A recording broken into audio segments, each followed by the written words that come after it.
হেকায়েতে সাহাবা। হজরত উবাই বিন কায়াব রাদিয়াল্লাহু আনহু একদিন প্রসিদ্ধ সাহাবী ও খ্যাতনামা কারি ছিলেন। ইসলাম গ্রহণের পূর্বে তিনি লেখাপড়া জানিতেন। তৎকালে লেখার চর্চা খুবই কম ছিল, কিন্তু তিনি জানিতেন বিদায় হুজুর সাল্লাল্লাহু আলাইহি সাল্লামের দরবারে থাকিয়া ওহী লেখার কাজ তাহার উপর সমর্থ ছিল। এলমে কোরআন তিনি সুপণ্ডিত ছিলেন।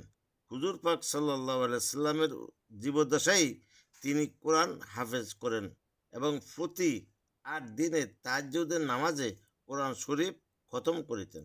একদিন প্রিয় নবী সাল্লাল্লাহু আলাইহি সাল্লাম বলেন, কায়াব, তোমার থেকে কোরআন শরীফ শুনিবার জন্য আল্লাহ পাক আমাকে নির্দেশ দিয়েছেন।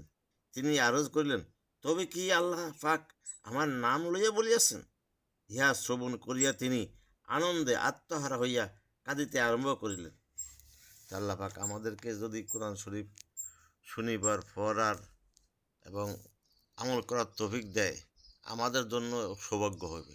এই জন্য আসুন আমরা এই রমজানে সবাই কোরআন শরীফ পড়ি, তওবা ইস্তেগফার করি, জিকির আজগার করি, আল্লাহর মুহতাজ হইয়া আল্লাহর সান্নিধ্য লাভের চেষ্টা করি।